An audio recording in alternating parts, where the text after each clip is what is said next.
Assalamualaikum warahmatullahi wabarakatuh. Alhamdulillah hamdan katsiran thayyiban mubarakan fih, hamdan yuwafi ni'amahu wa yukafi'u mazidah.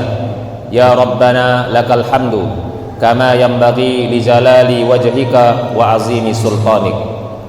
Allahumma salli ala sayyidina Muhammad wa ala ali sayyidina Muhammad kama sallaita ala sayyidina Ibrahim wa ala ali sayyidina Ibrahim wa barik ala sayyidina Muhammad wa ala ali sayyidina Muhammad kama barakta ala sayyidina Ibrahim wa ala ali sayyidina Ibrahim innaka Hamidum Majid. Amma ba'du. Seluruh jamaah peserta kajian Tarhib Ramadan 1445 Hijriah, Bapak Ibu, saudara-saudari yang dimuliakan Allah Subhanahu wa taala, hari ini tepat tanggal 19, hari ini tepat tanggal 21 Sya'ban 1445 Hijriah, hari yang mana kita akan melewati Sya'ban di tahun ini, dan tentunya sebagai hamba Allah Subhanahu wa taala, kita semua ingin segera bertemu dengan kemuliaan, ingin segera bertemu dengan keberkahan, ingin segera mendapatkan keampunan dari Allah Subhanahu wa taala.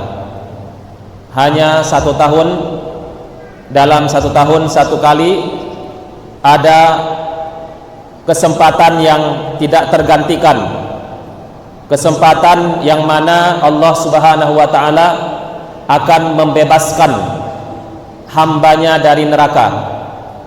Satu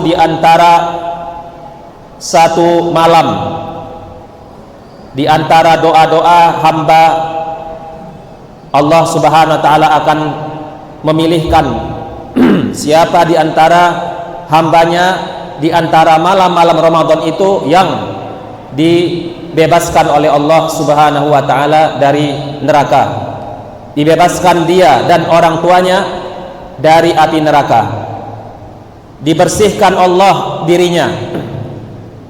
Kemudian Allah Subhanahu wa taala memberikan balasan yang tiada tara, karena sesungguhnya puasa ini spesial. Balasannya Allah yang akan menyimpannya di akhirat kelak. Maka untuk itu tidak ada yang terbaik hari ini, tidak ada yang terbaik beberapa hari ke depan ini, kecuali kita semua berusaha untuk melengkapi kekurangan kita yang mungkin kita banyak selama ini menyibukkan diri kita dengan dunia. Insya Allah 9 hari atau 8 hari ke depan, mudah-mudahan ini menjadi motivasi, kesempatan untuk kita. Tidak ada dalam Islam terlambat, tetapi yang menang dan yang berbahagia adalah apabila sebelum bertemu dengan bulan Ramadan, hamba ini sudah bersih di hadapan Allah. Maka untuk itu mari sama-sama kita membersamai kajian ini sambil kita merenungkan ayat-ayat Allah Subhanahu wa taala, sambil kita membaca hadis-hadis Nabi, membaca sejarah para salaful ummah, sahabat maupun tabi'in dan para ulama, karena merekalah tauladan kita semua. Tasyabbahu biqaumin illam takunu mislahum, innat tasyabbuha biqaumin falahu. Sebagaimana pepatah atau kaidah yang disebutkan oleh ulama, tasyabbahu biqaumin, contohlah mereka yang telah memberikan kebaikan ini, contohlah mereka yang telah banyak memberikan ilmu kepada kita, yaitu generasi awal Rasulullah, sahabat Nabi, para tabi'in. Itu adalah generasi yang sangat patut untuk ditauladani.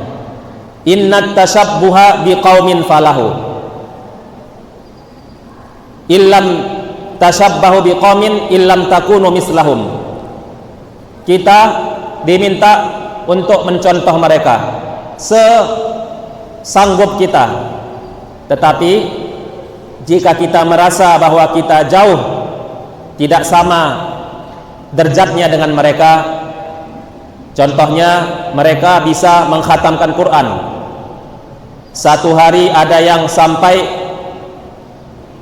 satu hari satu malam khatamnya 2 kali di bulan Ramadan, berarti 1 bulan 60 kali, yaitu Imam Syafi'i radhiyallahu anhu. Jika kita tidak bisa mencontoh Imam Syafi'i, jika kita tidak bisa mencontoh Umar bin Abdul Aziz, jika kita tidak bisa mencontoh para pendahulu kita ini, innat tasyabbuha biqaumin falahu, apapun yang kita bisa lakukan demi untuk mencontoh mereka sesuai dengan kemampuan kita, sesuai dengan kadar iman kita, itu dianggap masih lebih baik daripada tidak berbuat sama sekali. Karena memang tantangan kita hari ini sangat banyak, tantangan lingkungan, tantangan berbagai macam kebutuhan duniawi, itu yang terkadang membuat manusia sulit untuk menandingi para salafus soleh dari sisi ibadah. Misalnya sulit menandingi kebersihan, kejernihan hati mereka, karena kalau kita lihat dalam sejarah, luar biasa kejernihan hati para sahabat Nabi yang telah masuk Islam ini, yang dulunya mereka pernah memusuhi umat Islam, pernah memusuhi Rasulullah, tetapi ketika sudah masuk ke dalam hatinya Islam, mereka sudah mengucapkan 2 kalimat syahadat, maka mereka akan pasrah sebagaimana yang kita baca dalam sholat setiap hari, inna sholati wa nusuki wa mahyaya wa mamati lillahi rabbil alamin. Jadi sudah benar-benar dirinya itu, ini wajhtu wajhiya lillazi fataras samawati wal ard, seluruh dirinya, jiwanya itu udah diserahkannya sepenuhnya kepada Allah. Makanya tidak heran para sahabat Nabi itu mampu melewati keinginan dan kepentingan pribadinya. Saya tidak sebutkan contoh-contohnya, sangat banyak, tetapi satu aja, seorang sahabat Nabi yang bernama Abu Bakar. Siapakah yang bisa menandinginya dalam hal sedekah? Nggak ada satu orang manusia pun yang bisa menandinginya, karena sahabat Nabi Abu Bakar ini mampu mengeluarkan hartanya, menginfakkan hartanya 100% tanpa ada 1 rupiah pun yang tinggal di dalam kantongnya atau di dalam tabungannya. Luar biasa. Sepertinya di zaman sekarang ini sulit mencari manusia seperti beliau. Tidak ada 1 rupiah pun tersisa di dalam kantongnya, dompetnya, rumahnya, kamarnya, lemarinya, apalagi di dalam tabungan yang sudah lama disimpannya. Nggak ada sama sekali. Atau aset yang lain, contohnya ada tanahnya, ada rumahnya, ada usahanya, itu semua sudah habis diinfakannya. Inilah potret kehebatan generasi awal. Jadi pantaslah Nabi Muhammad memuji Abu Bakar. Pantaslah Abu Bakar yang mampu mendampingi Nabi pada saat ditekan, ditindas, diusir, dizalimi, mendampinginya ketika keluar dari Makkah. Pantaslah Abu Bakar yang pertama kali membenarkan informasi tentang keajaiban Mi'raj, keajaiban Isra Mi'raj. Hanya sekejap mata dan beberapa detik Nabi Muhammad selesai menjemput kewajiban sholat. Hanya Abu Bakar yang mengatakan itu, hanya Abu Bakar yang membenarkannya. Pantaslah Nabi Muhammad sallallahu alaihi wasallam mengatakan kalau seandainya ditimbang seluruh umat, ditimbang iman seluruh umat, maka ditimbang seluruh iman seluruh manusia dibandingkan dengan iman Abu Bakar, maka masih lebih berat iman Abu Bakar satu orang dibandingkan dengan iman seluruh manusia.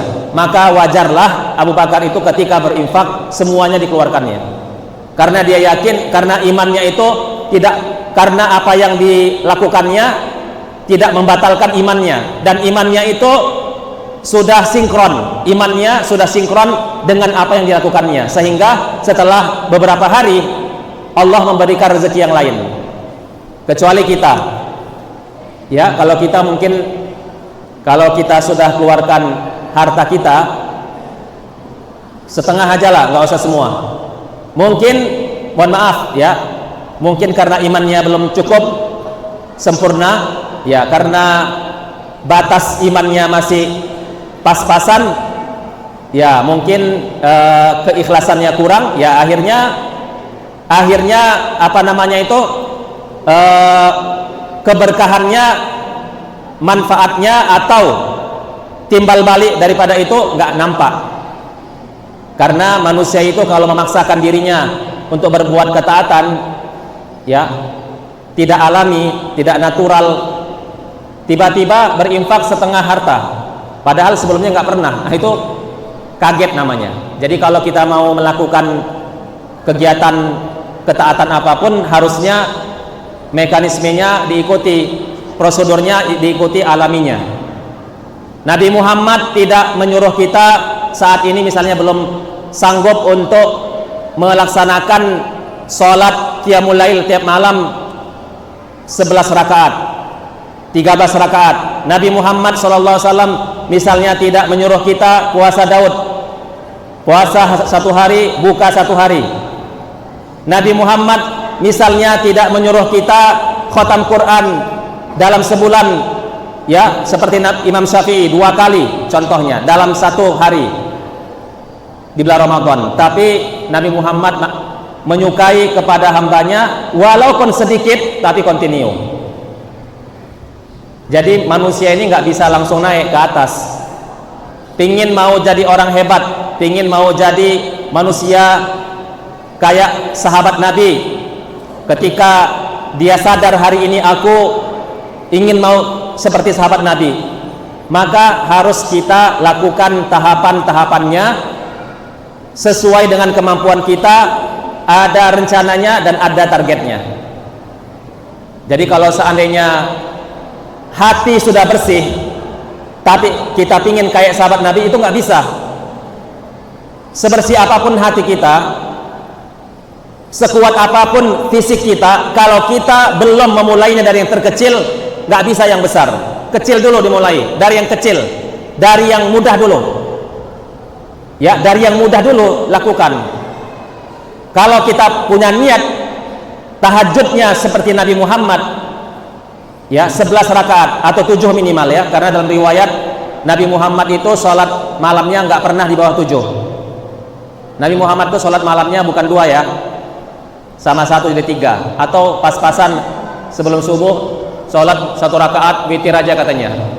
Nggak pernah Nabi Muhammad seperti itu. Nabi Muhammad itu sholat malamnya minimal 7 rakaat, dan yang paling sering 11 rakaat atau 13 rakaat. Ya, itu cara kalau kita ngikut cara qiyamul lail Nabi Muhammad. Bahkan qiyamul lail Nabi Muhammad itu panjang rukuknya, panjang sujudnya, panjang. Ya, panjang semua rukunnya. Bagi kita yang sudah pernah sholat tasbih, kayak gitulah, seperti itulah lamanya Nabi Muhammad itu berhenti di setiap rukun. Ya, kira-kira seperti itulah. Sholat tasbih itu kan butuhnya 15 menit sampai 20 menit. Ya, seperti itulah Nabi Muhammad melaksanakan sholat qiyamul lailnya 2 rakaat, 2 rakaat, 2 rakaat, 2 rakaat, 2 rakaat, 2 rakaat. Akhirnya ada witir di ujungnya. Makanya Nabi Muhammad itu lama sholat qiyamul lailnya, bukan setengah menit, bukan 15 menit. Kayak kita ini yang banyak kelemahan ini. Nabi Muhammad itu jam berapa, Bu? Mulai sholat qiyamul lail. Rata-rata mulai jam berapa? Mulai jam 11 malam. Ya, bukan mulai dari jam 4 malam, bukan, jam 11 malam. Sebenarnya waktu tidur saya pernah saya pernah ini dengar dari dokter ya. Sebenarnya waktu tidur itu yang paling bagus ba'da Isya sampai jam 11, sudah cukup. Itulah waktu yang paling bagus untuk tidur. Makanya jangan tidurnya setelah jam 11, itu salah. Jangan buat acara ba'da Isya, ba'da maghrib sampai jam 11 buat acara. Akhirnya tidurnya jam berapa? Tidur jam 11, tidur jam 12, tidur jam 1 malam. Kecuali 1-2 kali nggak apa-apa lah. Katanya mau jaga suara, katanya silakan jaga suara. Ya, tapi jangan setiap hari. Ya, jangan setiap hari kita tidurnya di atas jam 11. Harusnya manfaatkan waktu yang baik tidur itu adalah ba'da Isya sampai jam 11. Makanya Nabi Muhammad sehat badannya. Dan jarang Nabi Muhammad itu ba'da Isya memiliki aktivitas, nggak ada aktivitasnya. Rasulullah langsung setelah Isya itu berjumpa dengan istrinya, kemudian berdialog sebentar, mungkin mencicipi makanan ringan seperti kurma, ya, kemudian minum air, misalnya minum susu. Contohnya Nabi Muhammad itu minum susunya ya kadang pada malam-malam sebelum tidur atau di waktu sore hari, ya seperti itu. Kemudian Rasulullah tidur, jadi nggak ada aktivitas, nggak ada agenda namanya. Agendanya untuk diri sendiri, ya, seperti tilawah. Makanya disunnahkan bagi yang punya waktu itu kan membaca 4 surat. Ya, ini memang hebat ya kalau mau dilaksanakan. Yang pertama surat ya As-Sajadah, ya. Ini tidak berturut saya sebutkan. Sunnah itu sebelum tidur. Yang kedua surat Al-Muluk. Yang ketiga surat Ad-Dukhan. Yang keempat surat Al-Waqiah. 4 ini. Kalau mau ditambah lagi 1 lagi, lebih panjang lagi. Tapi jarang, saya sendiri belum mengamalkannya, yaitu surat Ali Imran. Berani nggak mengamalkannya? Ya, surat Ali Imran dibaca sebelum tidur. Dan dibacanya sebelum tidur itu pas saat sholat, sholat 2 rakaat misalnya. Karena setiap kita mau tidur berwudu, kalau kita laksanakan dengan sholat itu masya Allah. Ya, ini informasi dari saya sendiri belum mengamalkannya. Ya, untuk diketahui aja ya. Mudah-mudahan nanti ada yang mau mengamalkannya, silakan di bulan Ramadan. 1 kali aja nggak apa-apa. 1 kali aja amalkan ya, membaca surat Ali Imran sebelum tidur. Ya, sholat membaca As-Sajadah, membaca surat Al-Muluk, membaca surat Ad-Dukhan, membaca surat Al-Waqiah, baca lagi apa? Surat Ali Imran, Al-Munjiat namanya. Ya, seperti itu. Baik, saya sebenarnya ingin bebas tadi materinya ya, tapi nggak apa-apa supaya kehadiran ini betul-betul terarah. Apa yang harus kita laksanakan menjelang Ramadan ini? Mudah-mudahan selesai jam 9 ya. Setelah itu ada diskusi. Yang pertama,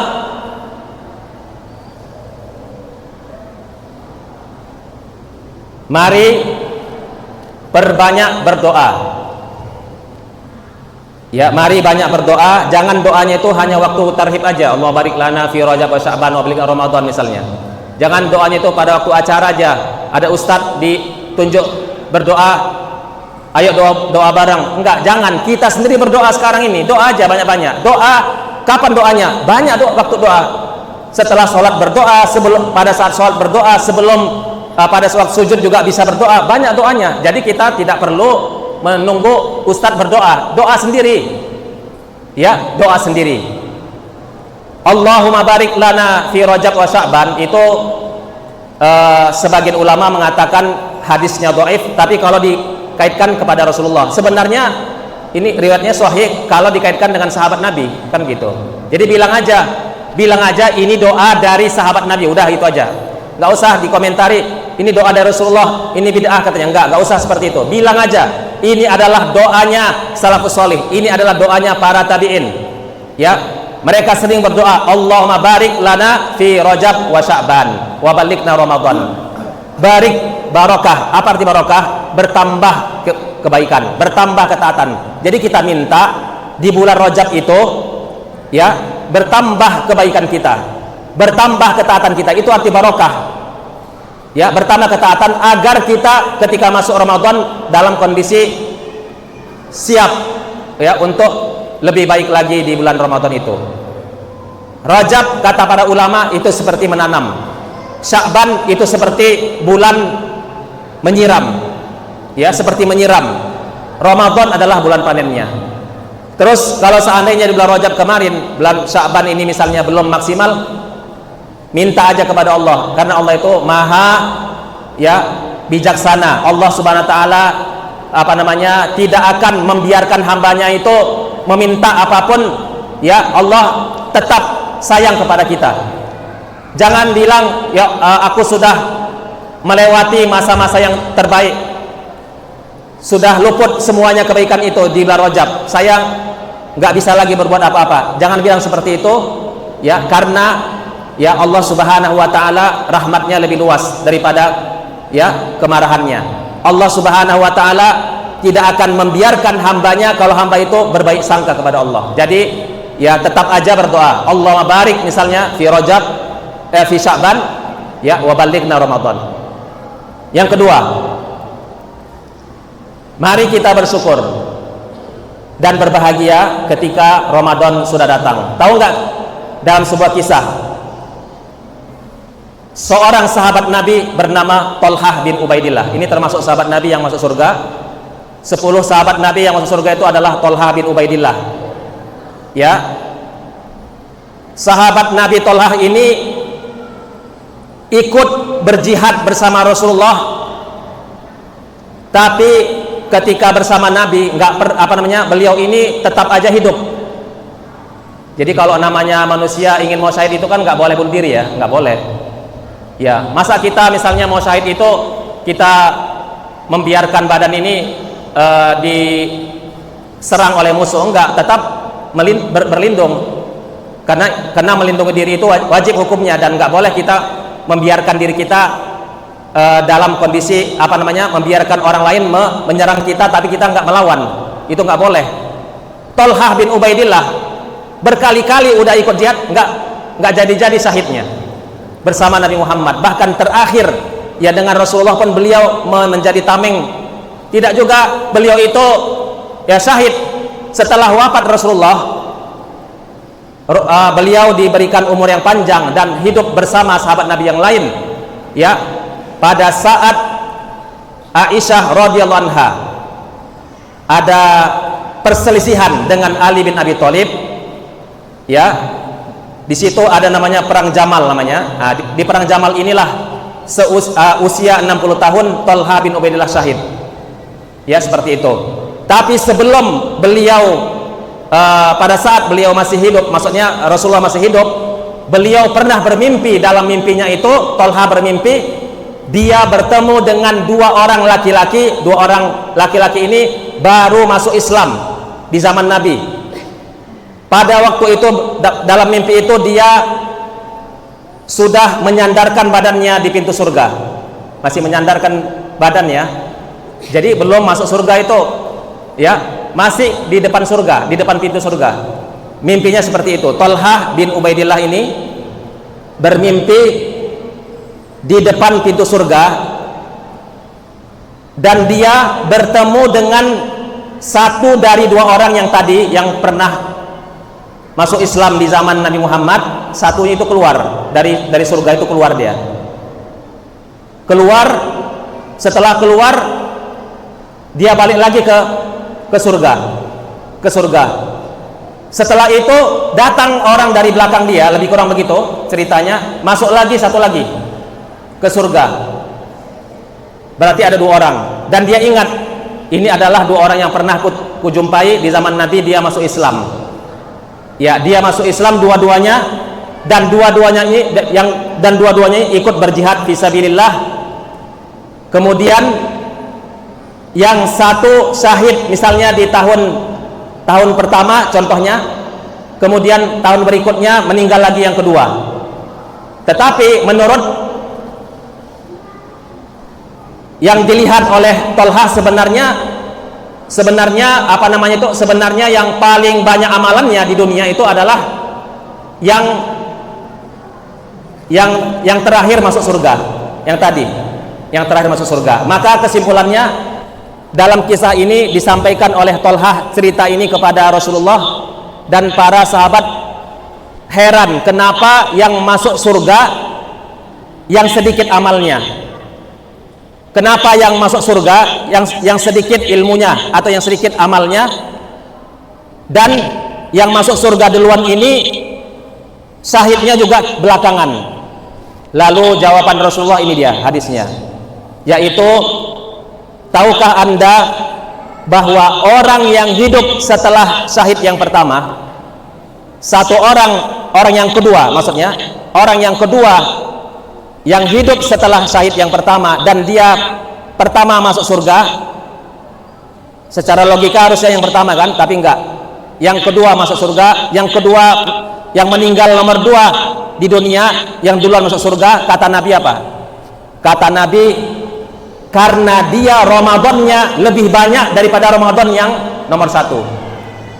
Karena puasa Ramadannya yang nomor 2 masuk surga itu lebih sedikit daripada Ramadan yang pertama masuk surga. Jadi kesimpulannya apa? Kesimpulannya Allah Subhanahu wa taala memuliakan hamba-hambanya jika Ramadannya banyak bertemu dengan kualitas yang baik. Dan disebutkan Nabi dalam hadis ini, fama bainahuma ab'adu mimma bainas sama'i wal ard. Tahu enggak kalian bahwasanya derajat keduanya itu sejauh langit dan bumi. Padahal di dunia menurut lahiriah sahabat Nabi melihat ini lebih bagus yang pertama meninggal, ya, lebih bagus yang syahid yang pertama secara iman dan ilmu misalnya. Tetapi tetap aja yang syahid nomor 2 atau syahid belakangan itu dimuliakan Allah karena ada Ramadan yang terakhir yang dia nikmati. Ada Ramadan yang terakhir yang dia mungkin itu lebih afdal, lebih baik daripada yang sebelumnya. Ya, ada Ramadan yang mungkin meninggikan derajat dia. Ya, sampai seperti itu. Tahu enggak Bapak Ibu rahimakumullah, Rasulullah itu diberikan mendapatkan kewajiban Ramadan itu tahun 2 Hijriah, bulan Sya'ban ya. Tahun 2 Hijriah. Rasulullah wafatnya tahun 11 Hijriah. Berarti Rasulullah itu Ramadannya 9 kali hitungannya. Jadi Rasulullah itu bertemu dengan bulan Ramadan dan mempuasakan Ramadan itu adalah sekitar 9 kali hitungannya, ya. Namun kalau kita lihat di sini, kalau Rasulullah nggak usah kita lihat lagi, sudah dijamin masuk surga dan paling mulia pasti. Kita hanya mengambil hikmah dari kisah ini bahwa jangan sampai Ramadan sudah kita jumpai tapi nggak kita manfaatkan, itu maksudnya. Inilah yang menjadi titik tekan ya dalam poin ini, ya. Kita harus bergembira karena udah memasuki Ramadan nanti, tapi jangan sampai disia-siakan dengan kebiasaan yang tidak baik. Harusnya ada perbedaan, ya, harusnya ada perbedaan antara Ramadan dengan bulan yang lain. Kemudian yang ketiga,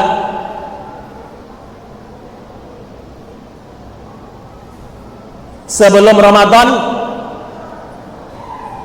kita berusaha untuk membersihkan diri. Bukalah lembaran yang baru. Lembaran baru ini yang akan menerangi hidup kita semua. Banyak cara seseorang itu untuk membersihkan dirinya. Tentunya innal hasanati yuzhibanas sayiat. Sesungguhnya kebaikan itu pasti akan menghapuskan dosa-dosa kita. Yang paling ampuh sebenarnya, kalau kita mau urut ya, apa yang membuat diri itu bersih? Yang paling ampuh sebenarnya ya, yang pertama tentunya adalah taubat nasuha. Oke, itu sudah otomatis. Yang kedua, ada pengorbanan dalam diri ini. Ya, kalau mengucapkan kalimat istighfar kan astagfirullah, astagfirullah itu kan gampang. Tapi kalau mengorbankan diri, mengorbankan harta kan sulit. Nah, makanya di sinilah titik-titiknya. Kalau kita ingin mau ya membersihkan diri ini, coba tambahkan ya, selain taubat nasuha, selain sholat, selain tilawah, selain zikir, ya selain melaksanakan ketaatan yang gampang-gampang itu, ya cobalah korbankan diri ini dengan apa? Mengorbankan harta, sedekah. Karena sedekah itu berat memang bagi orang yang nggak biasa, tapi nanti akan memberikan dampak positif untuk dia. Insya Allah ya, sedekah adalah suatu hal yang sangat baik untuk kita lakukan ya, sesuai dengan kemampuan kita ya. Jadi sedekah itu tidak hanya di Ramadan aja, usahakan sedekah itu ya sebelum Ramadan, itulah yang akan membersihkannya ya. Betapa banyak manusia diberikan oleh Allah Subhanahu wa ta'ala pintu kebaikan, kebersihan jiwa setelah dia bersedekah ya. Khususnya sedekah ini ya dengan cara yang rahasia ya. Sedekah yang rahasia itulah insya Allah nanti yang akan menjadikan diri ini menjadi lebih bersih, membuka lembaran yang baru dan menerangi kehidupan kita. Ikhwati fillah, saudaraku semuanya. Yang keempat,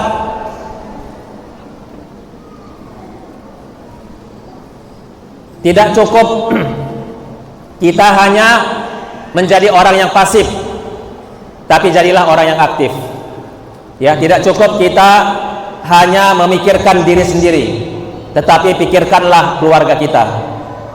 Sebagaimana Nabi Muhammad ya sallallahu alaihi wasallam memperhatikan keluarganya di bulan Ramadan luar biasa ya, dan itu sudah kelihatan dari hadis-hadis tentang puasa ya.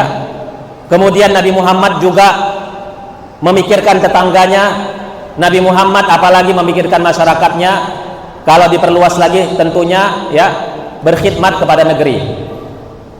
Maka Ramadan bukanlah untuk diri sendiri, walaupun memang porsi untuk memperbanyak ibadah itu tentunya lebih kita utamakan daripada ya memikirkan kualitasnya. Ya, ini sering ditanya, Ustadz, lebih bagus mana mentadabburi Quran tapi cuman saya bisa khatamnya 1 kali, tapi saya tidak tadabbur, tidak tadabbur, tidak membaca terjemahan misalnya, tapi saya bisa khatam 4 kali. Ya, ini sering ditanya. Ya, maka jawabannya sebagaimana yang disampaikan oleh banyak para ulama, Ramadan ini spesial. Ya, Ramadan spesial. Kalau kita ingin mau mengejar kualitas, rasanya nggak cukup 1 bulan. Kalau kita mengejar kualitas yang seperti itu butuh waktu yang lama, bisa di 10 bulan yang lain. Belajar tafsir segala macamnya, itu bisa di bulan yang lain. Tapi kalau untuk mengejar khatam Quran yang banyak seperti itu nggak bisa kita dapatkan kelebihannya kecuali di bulan Ramadan. Makanya ada hadis yang mengatakan tidak boleh seseorang itu khatam Quran kurang dari 3 hari, nggak boleh. Ini hadisnya sahih. Ini berlakunya kapan? Berlakunya pada saat normal. Kapan berlakunya? Di bulan Sya'ban, bulan Zulhijjah, bulan Zulqa'dah. Jadi hadis ini berlaku untuk kapan? Berlakunya untuk khotam Quran nggak boleh kurang 3 hari, itu maksudnya itu adalah berlaku untuk yang normal. Kalau seandainya nggak boleh, Imam Syafi'i kenapa kok 60 kali dalam 1 bulan Ramadan? 1 kali khotam malam, 1 kali khotam siang, 60 kali. Apakah Imam Syafi'i nggak tahu hadis ini? Imam Syafi'i lebih paham dari kita. Tapi kok dia, kenapa Imam Syafi'i apakah melanggar? Bukan melanggar, tapi demi untuk mengejar kebaikan di Ramadan nggak akan dapat di bulan yang lain. Itu maksudnya. Jadi yang namanya ketaatan itu diperbanyak memang di Ramadan ini. Target kuantitas lebih diutamakan daripada kualitasnya. Walaupun kita seiring dengan mengejar target kuantitas, nggak apa-apa, kualitas juga tetap dipelihara. Jangan sampai karena kuantitasnya dikejar lupa dengan kualitas, akhirnya nanti membaca Quran ya terlalu cepat, akhirnya salah-salah dan ya kurang mendapatkan keberkahannya. Karena ya namanya membaca Quran itu cepat pun harus ada aturannya, kan begitu. Ini contoh. Demikian juga sholat sunnah. Kenapa di zaman Umar bin Abdul Aziz sholat tarawihnya 36 rakaat? Jadi sholat di zaman itu bukan 20 lagi. Di zamannya Umar bin Khattab ya, beliau ya mengumpulkan para sahabat Nabi, sholat tarawih itu menjadi 23 rakaat ya, menjadi 23 rakaat.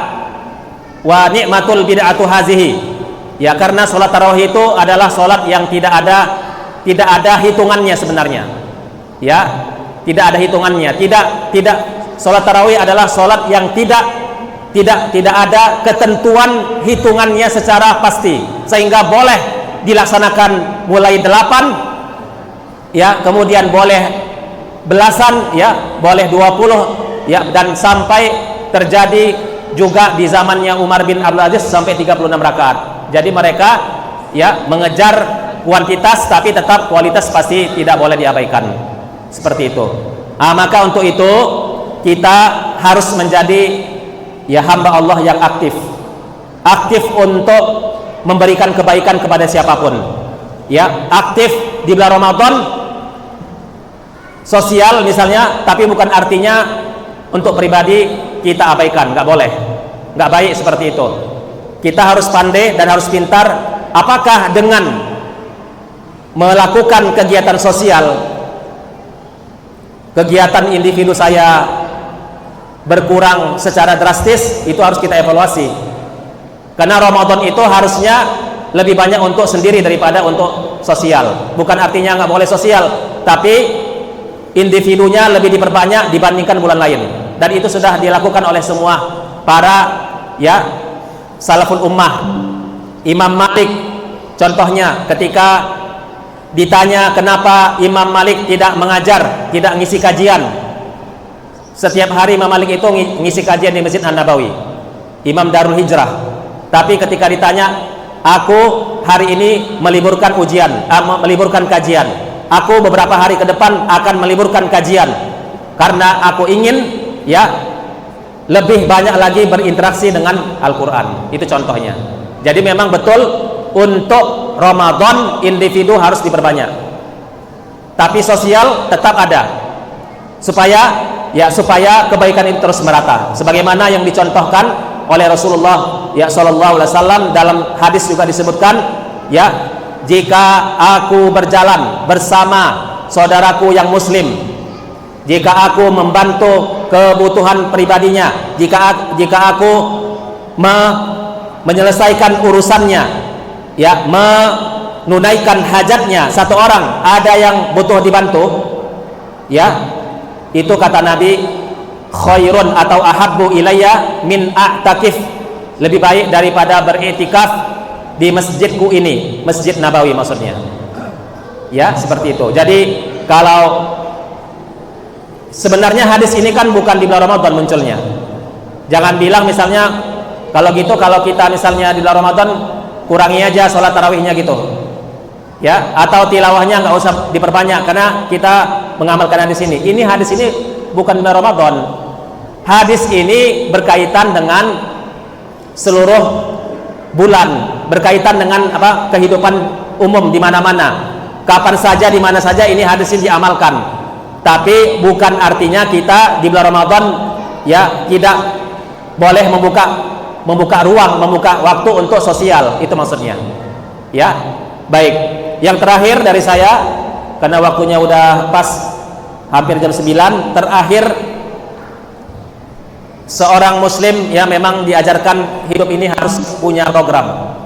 Ya, harus punya planning, harus ada catatan, harus ada rencana. Ya, kalau kita di dunia aja ada rencana, kehidupan dunia ini aja banyak rencananya, banyak planningnya. Ya, yang namanya manajemen ya sudah mengajarkan kita untuk punya perencanaan, ya punya planning ke depan. Di dunia aja seperti itu, apalagi urusan akhirat harusnya lebih baik daripada urusan dunia. Maka ya di bulan Sya'ban ini yang tinggal beberapa hari lagi, kita bisa memplanningkan diri kita untuk itu. Ya, kita maunya apa? Kita pingin misalnya khotam Quran 4 kali, berarti bisa dihitung berapa halaman kita membacanya setelah sholat 5 waktu. Bisa dihitung itu nanti. Kalau seandainya saya membaca Quran setelah sholat zuhur setiap hari bulan Ramadan itu 4 halaman, maka muncul berapa juz satu harinya, dan dihitung sampai 1 bulan berapa, begitu. Karena kalau kita mau mengejarnya di akhir bulan Ramadan, tidak semua kita punya waktu. Ada yang mengatakan pekan 10 pertama saya cukuplah 1 juz aja 1 hari. Ini contohnya bagi yang mau 4 juz, 4 kali khotam. Ya, di 10 yang kedua saya cukup 1 juz 1 hari. Dia punya rencana nanti di akhir atau 10 Ramadan terakhir, dia pingin 1 harinya 3 juz atau 4 juz, dan belum tentu itu bisa. Ya, karena nggak semua orang bisa memiliki waktu yang sama. Maka lebih baik, yang paling baik adalah normal aja. Ya, alami, normal. Ya, 1 hari misalnya bisa 1 juz, itu sudah bagus. Nanti kalau misalnya di 10 terakhir ada waktu yang lebih banyak, silakan ditambah lagi. Ya, intinya mulailah dari yang pertama dulu, sesuai dengan kemampuan kita. Kalau kita bisa misalnya 2 juz maksudnya 1 hari, berarti kan nanti di penghujung bulan Ramadan bisa ditargetkan menjadi 3 kali, begitu.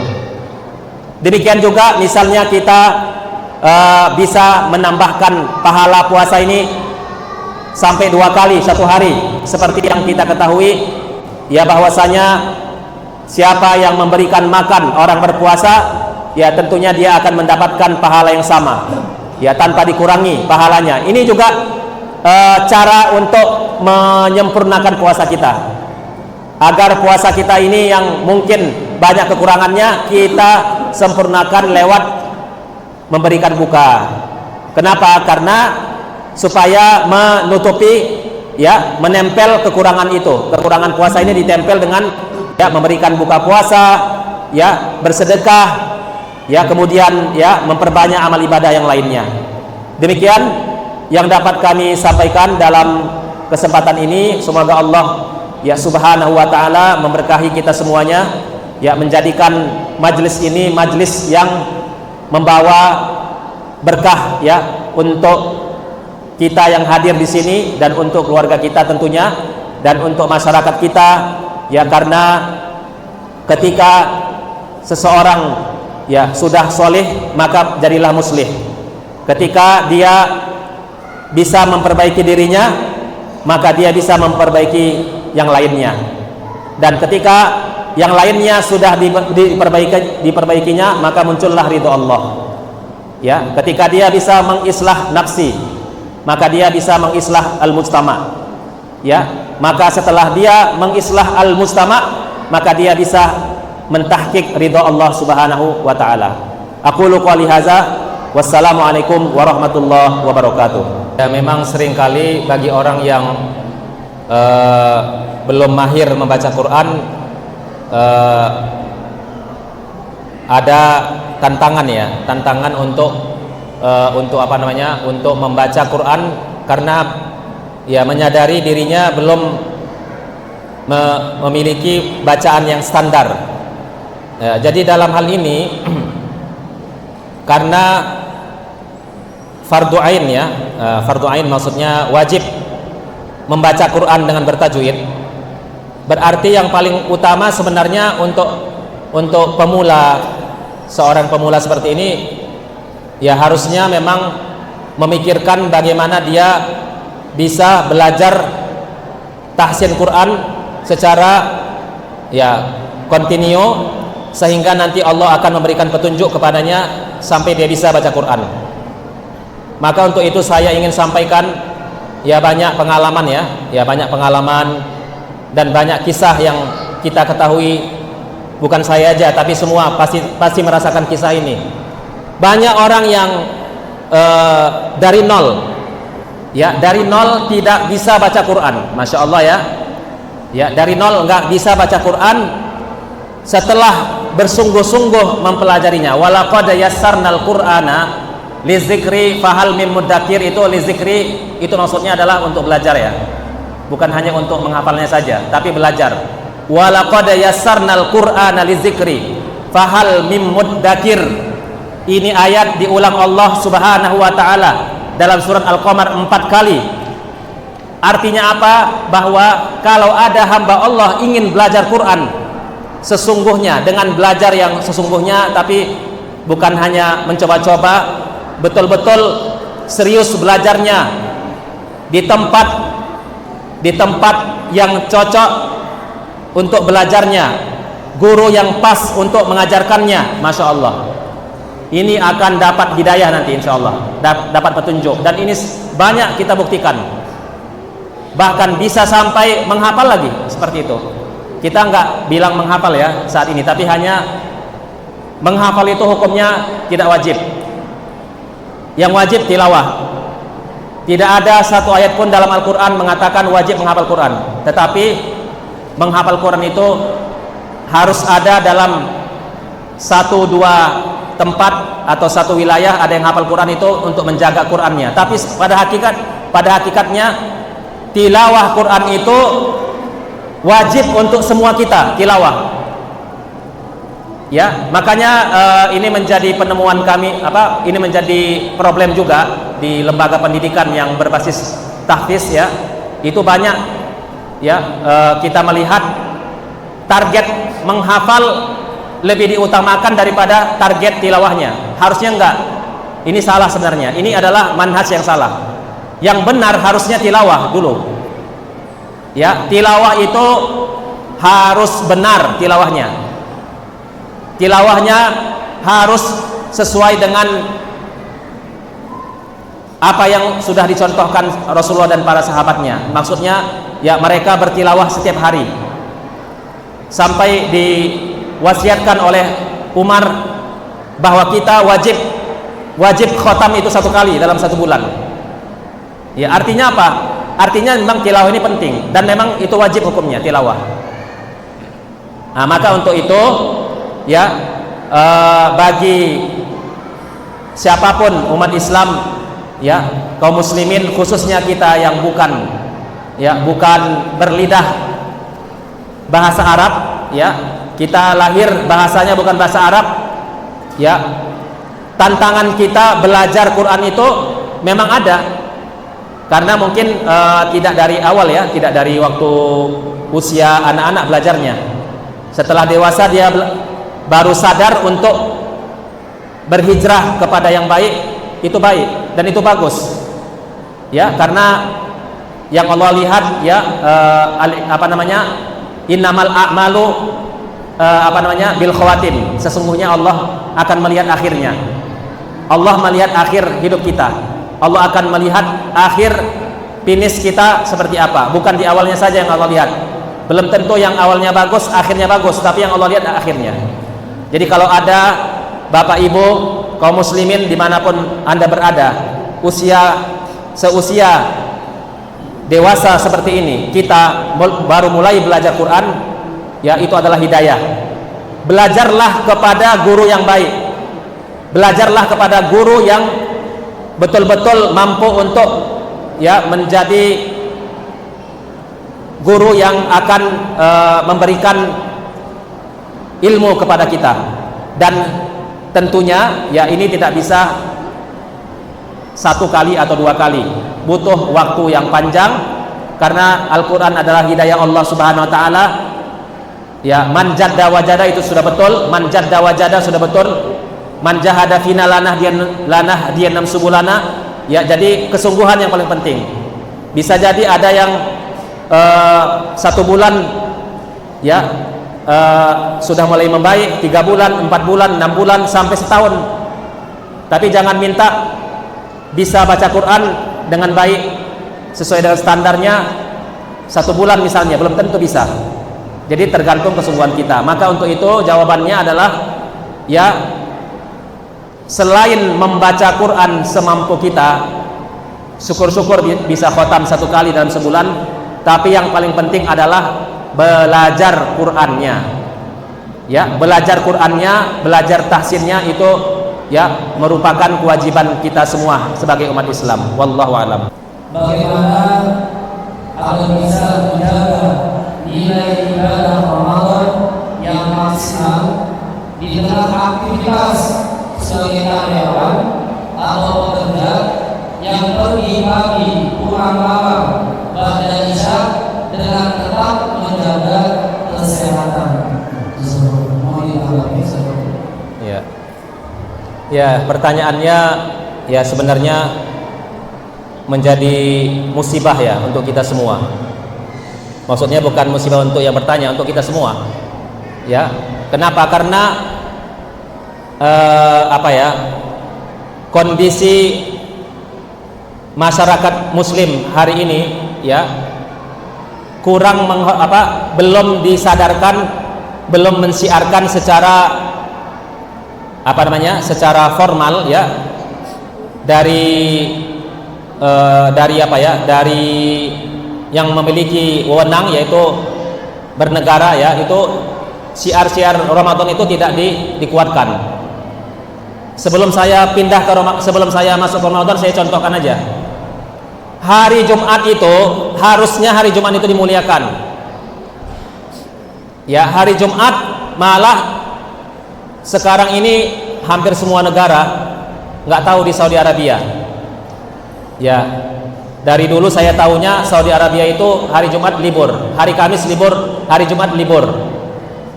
Negara-negara Arab hampir semua libur itu, hari Kamis, Jumat libur.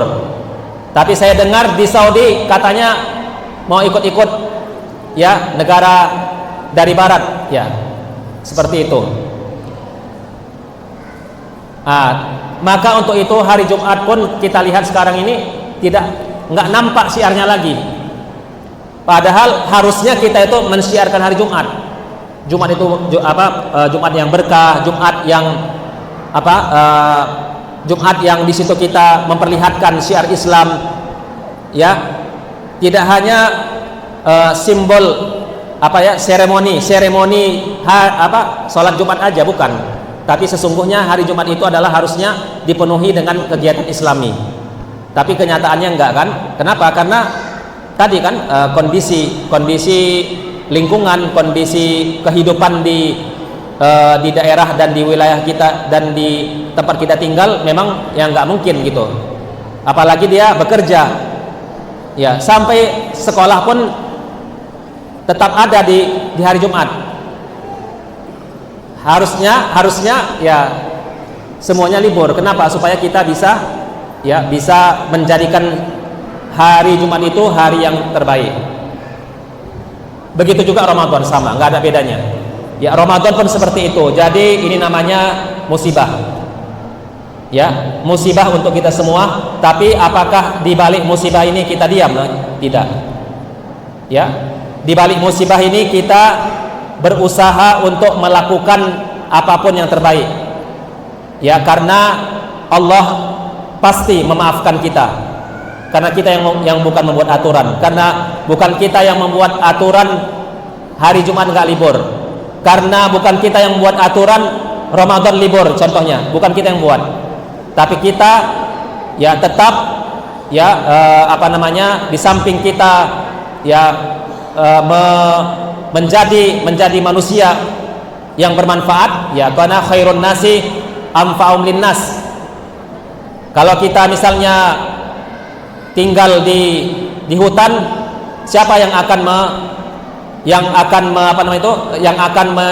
menjadi orang-orang yang menyelesaikan kehidupan ini? Ya, roda kehidupan ini harus kita laksanakan, harus kita harus jadi pelengkapnya. Kita harus menjadi orang-orang yang merubahnya. Ya.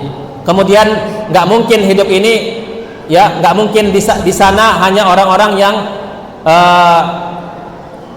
anti Islam misalnya yang akan meramaikan kehidupan ini. Tetapi kita wajib untuk membersamai mereka. Ya, seperti itu. Nah, maka di zaman fitnah sekarang ini, ya zaman fitnah namanya, ya fitnah kehidupan, ya fitnah kehidupan maksudnya ujian-ujian kehidupan, ya kita tetap maksimal sesuai dengan kemampuan kita masing-masing, tapi bukan artinya mengabaikannya.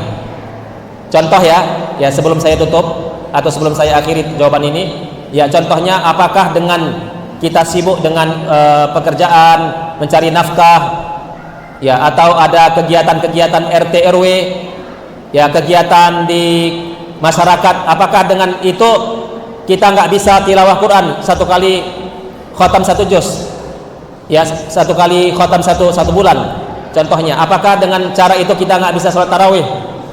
Ya itu sebenarnya kan kita yang akan mengatur waktunya. Ya kalau kita hitung berapa jam kita sebenarnya memegang benda yang kecil ini, HP ini, berapa jam, megang Quran berapa jam, kan gitu, harus kita pertimbangkan juga. Ya kemudian berapa lama kita duduk, mungkin ada yang masih bisa ya nonton TV misalnya, berapa lama, ya kemudian termasuk juga berapa lama kita tidur, ya selama Ramadan misalnya. Nah maka insya Allah dengan izin Allah semuanya harus disiapkan, ya dan tentunya ya kita minta, tadi sudah diawali ya, minta kepada Allah, ya Allah ya berikan aku petunjuk, ya Allahumma sallimna Ramadan wa sallim Ramadan lana wa tasallamhu minna mutaqabbala. Itu contoh doanya, kita minta kepada Allah agar Allah memberikan taufik atau memberikan petunjuknya kepada kita di bulan Ramadan ini. Wallahu a'lam. Tidak pernah puasa Ramadan, apakah anak-anaknya yang nanggung atau bagaimana?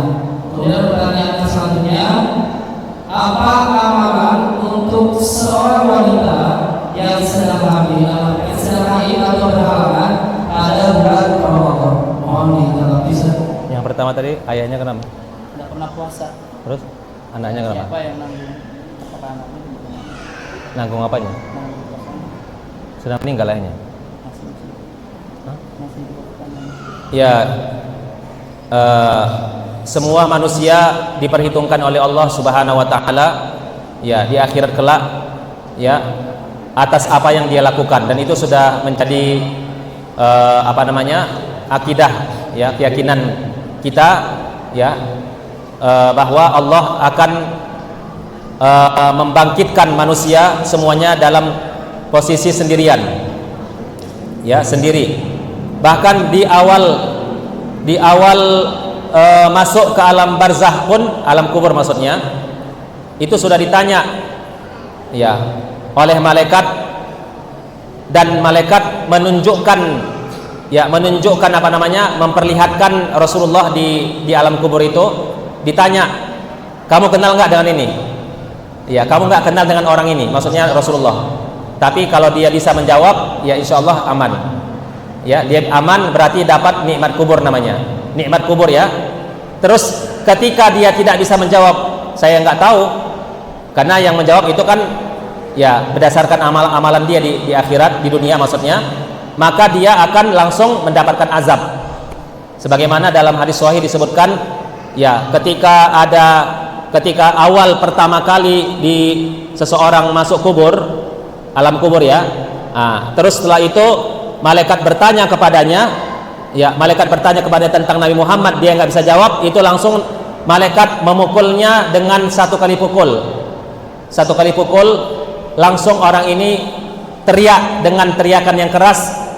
Kata Rasulullah, seluruh hewan yang ada di sekitar kuburan itu akan mendengarkannya, mendengarkan teriaknya, kecuali manusia nggak bisa mendengarnya, kecuali manusia dan jin nggak bisa mendengarkannya, ya, seperti itu. Maka kesimpulannya, ya,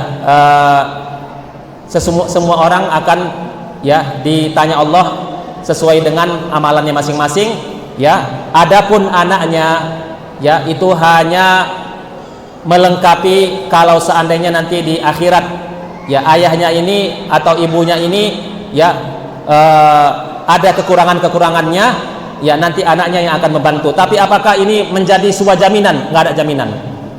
Anak ataupun siapapun, atau guru, katanya guru, anak, murid, ya, bisa membantu. Itu hadis itu umum, bukan artinya kalau kita sudah punya anak, kita enggak sholat, kita enggak berpuasa misalnya, kita berharap anak ini yang akan membantu. Belum tentu bisa, tidak ada jaminan, ya. Jadi kepada anak yang melihat ayahnya, orang tuanya seperti ini, ya, kewajibannya lah untuk menyadarkan ayahnya, ya, menyampaikan dengan kata-kata yang hikmah, mendoakannya sampai Allah, ya, memberikan petunjuk kepada orang tuanya, ya.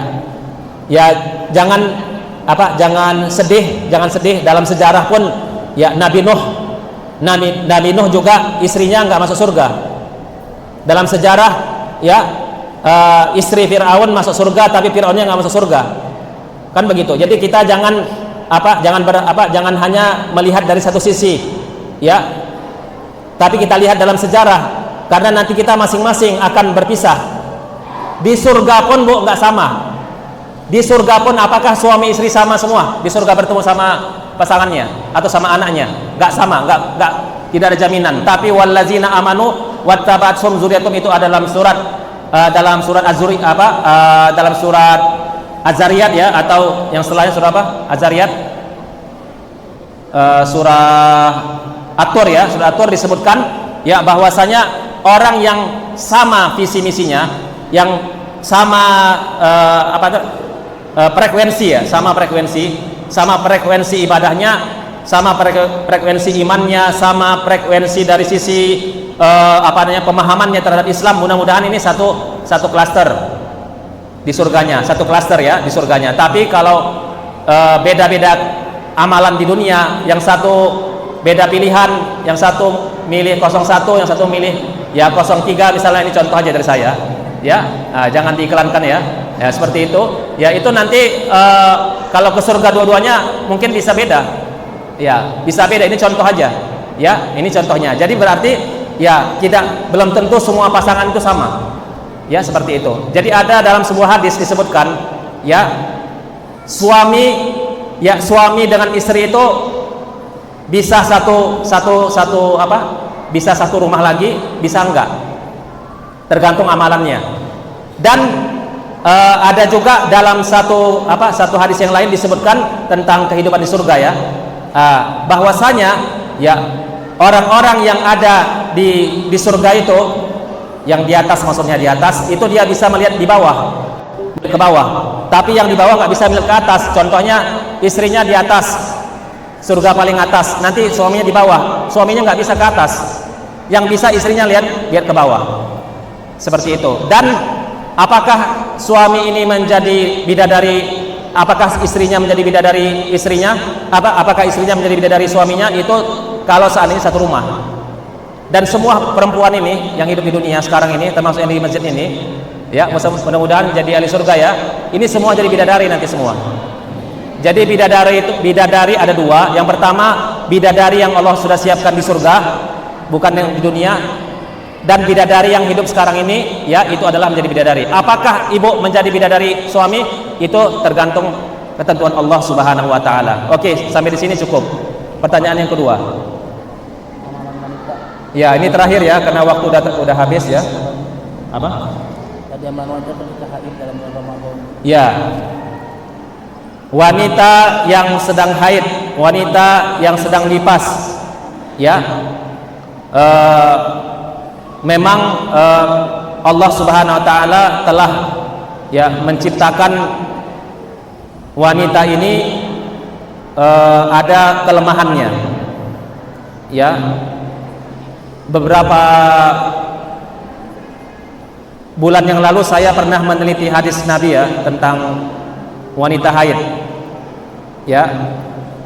Ternyata memang Aisyah yang paling sedikit haidnya. Di antara semua wanita itu, ya Aisyah itu nggak sampai 5 hari haidnya. Masya Allah ya. Ini qadarullah namanya. Jadi sehingga Aisyah itu bisa banyak beribadah. Ya namanya takdir ya. Allah sudah mentakdirkan ya manusia seperti ini. Nah, tetapi apakah ya dengan wanita sedang tidak toharoh, tidak bersih ini dia tidak bisa beramal? Bisa beramal, dan ternyata amalan wanita yang sedang haid pun itu mendapatkan kemuliaan dari Allah. Ya, seperti itu. Jadi jangan sampai kita mengatakan saya tidak toharoh, ya saya tidak suci, ya sehingga saya nggak bisa lebih baik daripada yang suci.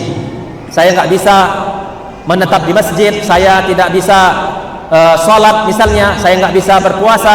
Ya ini tidak boleh menjadi penghalang kita berbuat baik, karena kebaikan itu banyak, variasinya sangat banyak.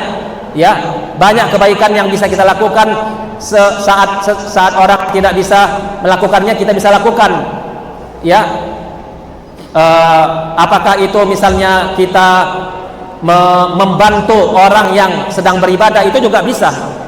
Misalnya ibu-ibu misalnya dia nggak sholat, ini contoh ya, ya dia nggak sholat tapi dia membantu orang yang sholat, kan bisa seperti itu caranya.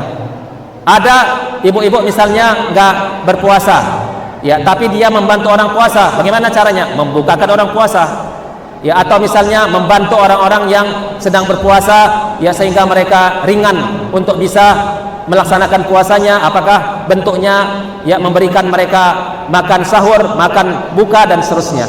Ya begitu. Jadi tidak ada halangan sebenarnya bagi mereka yang haid ini, ya untuk haid atau nifas atau yang lainnya, ya untuk bisa ya melakukan ya amalan-amalan yang dapat meningkatkan ya prestasi ibadahnya. Wallahu a'lam.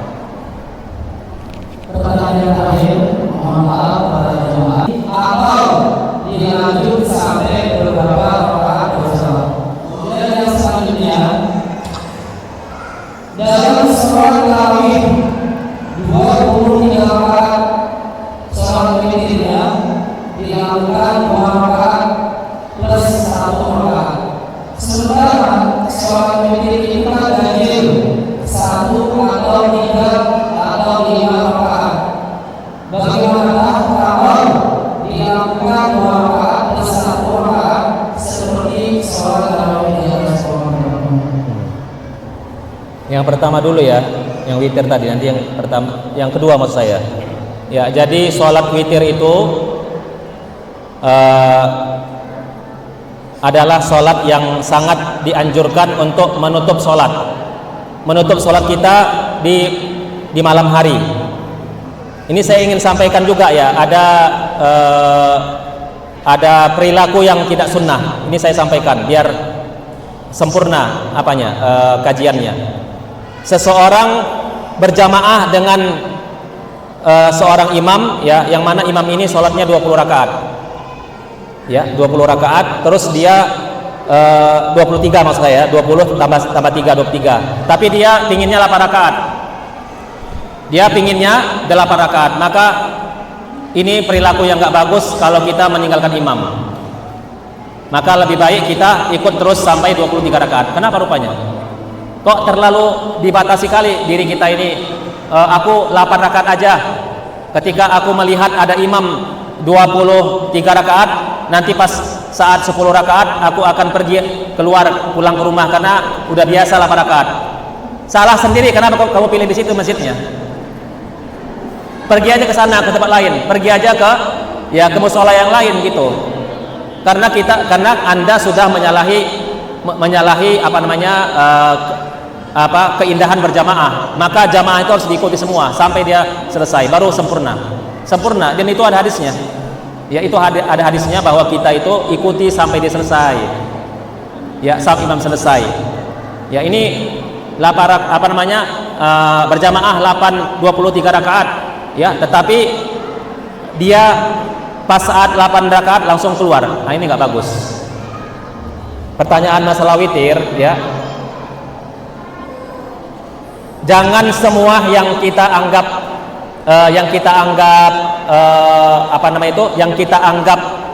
dalam masuk logika kita itu, dalam akal kita itu harus sama semua. Witir katanya apa? Artinya ganjil. Kenapa kok boleh 21? Sebelum saya jawab, yang melakukan 21 itu siapa? Nabi Muhammad. Udah, kamu tanya Nabi Muhammad. Tanya sekarang Nabi Muhammad. Ya Rasulullah, kok kamu lakukan 2 sama 1? Udah, selesaikan jawabannya. Gitu aja jawabannya. Jadi jangan kita misalnya terlalu memasukkan apa yang dalam ibadah ini harus masuk logika. Ya, Nabi Muhammad itu kadang-kadang sholat witirnya 2 tambah 1 3 atau 2 ya, terserah. Pokoknya saya hanya bilang Nabi Muhammad itu pernah sholat witirnya itu ya di ujungnya 1 rakaat, itu maksudnya. Dan Nabi Muhammad pernah witirnya 3 rakaat langsung. Udah selesai kan? Apakah semua yang dilakukan Nabi itu harus masuk logika? Enggak semua masuk logika, dan belum tentu kita bisa melogikakannya. Maka itulah hikmahnya, makanya kita harus memiliki sifat namanya istislam, menyerah aja. Ya, sami'na wa ata'na. Ya, sami'na wa ata'na. Tapi kalau ditanya lagi, kalau misalnya witir itu 3, witir itu ganjil, maka dalam fikih Syafi'i udah dijelaskan bahwasanya kalau kita berniat pada saat 2, ini tambahannya ya. Saya sebenarnya udah cukup yang tadi yang pertama yang saya bilang, tapi saya tambahin lagi. Kalau kita mau pisahkan 2 sama 1, kan niatnya kan ya minal witri. Niatnya kan kita sebagian witir niatnya. Ya. Ya, kalau dalam Syafi'i kan melafazkannya itu penting kan? Ya.